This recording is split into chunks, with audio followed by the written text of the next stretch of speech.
some great sign of some kind. But he said, I'll show you a sign in the scripture. And what he showed me was Trump. That goddess Kamala looks benign, and Kamala Harris had this benign kind of innocuous thing. But she's also linked to the goddess who's the destroyer and who brings blood as well. Well, Donald Trump was actually born on a day that ushers in a biblical holy day. He was born on Friday, ushered in the Sabbath. Every Sabbath, there is an appointed scripture to be read for that Sabbath from ages past. So what was the scripture of Donald Trump's birth? It's God. At the end, it says, God says, bring forth an instrument, a vessel, a trumpet, a trump. Hello, greetings to you, dearest lovely family. Welcome once again to the Prolific Word, and welcome to another beautiful and exciting episode of my video. In today's video, I bring to you once again the highly esteemed man of God, Reverend Dr. Chris Oyakhylome. People have been saying that the man of God, Pastor Chris, is a conspiracy theory, that there is no rapture, and that the signs that he's showing us does not matter, and it's not in the Bible. You know, a lot of things that have been coming up, a lot of people, I guess even Christian too, have been talking against the rapture of the church, and the man of God have said it all, that this sign, the Lord showed him a specific sign to let you know that the rapture is closer than ever. I bring to you this video to listen as the man of God exposes the deep states and the forces of darkness that are guiding them around. Watch this video and then I'll be right back. Early in the year, in 2020,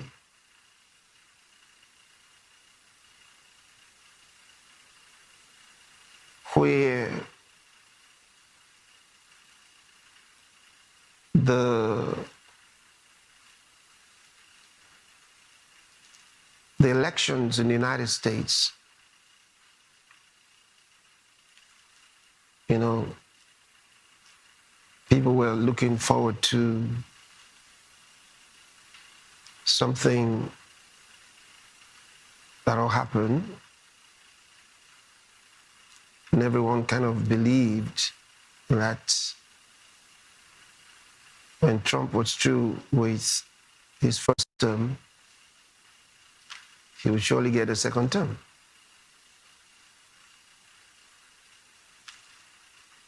So there was much faith, but there were others who had a different plan. And in one of the WEF conferences, some of you would recall that George Soros did say they will settle the Trump matter in November. This was in their earlier conference. So they already planned it, that he would not be there by year's end. The election would see to it. So, Yeah, my dearest family, you know, I came across this documentary online, a talk show that specifically explains some of the things that the man of God spoke about into this video. It's quite amazing that most people don't really see it. Those people don't really notice these things, but history has been laid, and the Bible has also prophesied about all these things. Also, to let you understand that the man of God, Reverend Dr. Chris, is not a conspiracy theory. Yes, the rapture of the church is closer than ever. Therefore, we should listen to the voice of the man of God, Reverend Dr. Chris. Let's watch this video, dearest family. And once again, don't forget to hit the subscription button. For those of you that are coming link to my channel, like to this video and then share to this video. Watch this, and then I'm looking forward to see you in my next video. Jehoram's humiliating defeat to Biden's humiliating defeat, his withdrawal from Afghanistan. So tell us about that.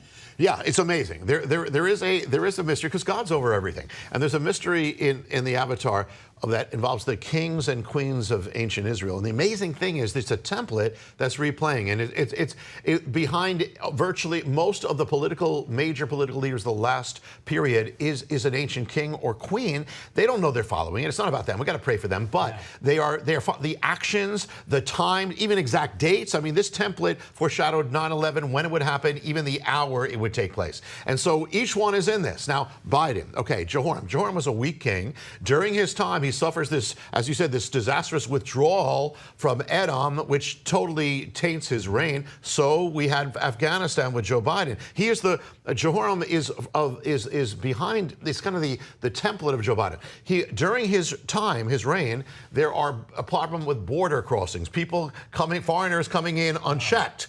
Okay, during his reign of Joram, so Biden, Israel is attacked by an enemy. The attack begins in the Gaza Strip.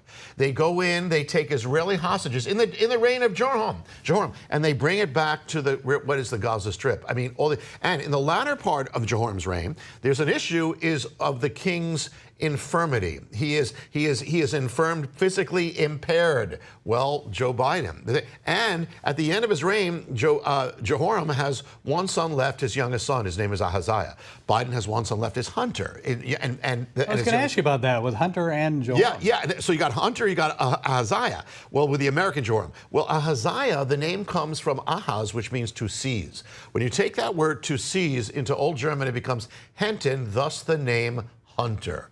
Hunter comes from the word to see. So you can't make this up. So Jehoram's son his name was Hunter. The translation. Yes, you could say that. Ahaziah is from to seize, which is a hunt, and Hunter as well. Wow. I mean, this is a template in the Avatar, what has been, what is, and what's coming. And you say Kamala Harris. Tell us about her birthday, her support of abortion, her connection to a Hindu goddess. There's so much here. The Avatar's got to be the most explosive book I've written. And this is, okay, it's Atalia. Atalia was, people don't know, Jezebel had a daughter, and it's Atalia. Atalia marries Jehoram, who is Joe Biden's thing. So they're in a political alliance. So it was Atalia and Jehoram. So it's Kamala Harris and Joe Biden. And the thing is that Atalia comes to the throne. Her issue, she actually kills the royal children. And so there's the blood of children is part of her paradigm. And so with Kamala Harris, it's not about the person. We got to pray for the person. But her main issue was abortion. I mean, she was radical abortion. It was the blood of children. And the thing is that there's so much to this, so just give a taste of it. Then, at the end, Atalia is overthrown. And her downfall begins in the temple court. Temple. Well, on the first day of Kamala's her campaign, after she was nominated, there was a sign of that, because the first event took place in a place called Temple, foreshadowing she was not going to prevail. Temple University. Temple, yeah. She was not going to prevail. And even on the day of her downfall, of her loss, there was more mysteries here. But there's another mystery to this, and that is that could there actually be avatars without knowing it, or people who are like living images of the gods? Well, there is actually a house of avatars in Hinduism. Kamala Harris comes from that house. It's the house of Brahman. She's given the name Kamala after a Hindu goddess.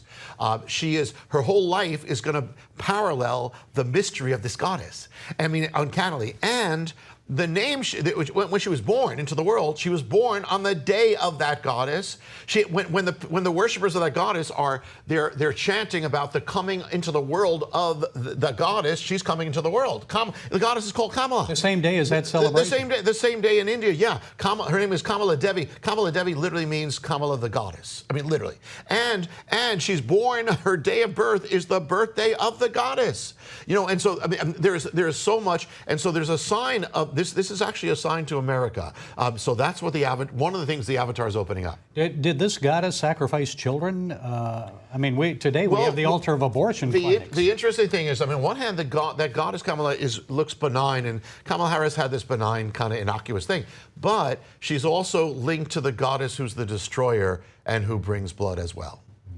And Donald Trump. Trump means trumpet. Oh, Tell yeah. us about the significance of the blowing of the shofar. Yeah, here. If the mystery of Kamala Harris, you have the day of her birth. It was a Hindu. It was actually a pagan holiday. And well, Donald Trump was actually born on a day that ushers in a biblical holy day. He was born on Friday, ushered in the Sabbath. Every Sabbath there is an appointed scripture to be read for that Sabbath from ages past. So what was the scripture of Donald Trump's birth?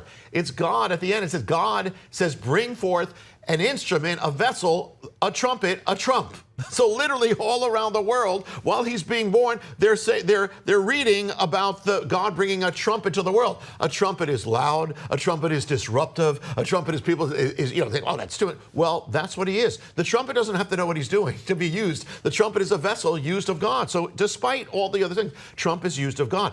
And here's the other thing: that when the trumpet was sounded, it says the enemy will flee, or you'll defeat the enemy. Well, for ages, Jewish people during exorcisms have blown the shofar and spirits flee, according to that. Well, Donald Trump is a trumpet. So think about this election. You have two vessels. A trumpet's a vessel, an avatar is a vessel. So you've got a man named trumpet, and you have a woman named goddess.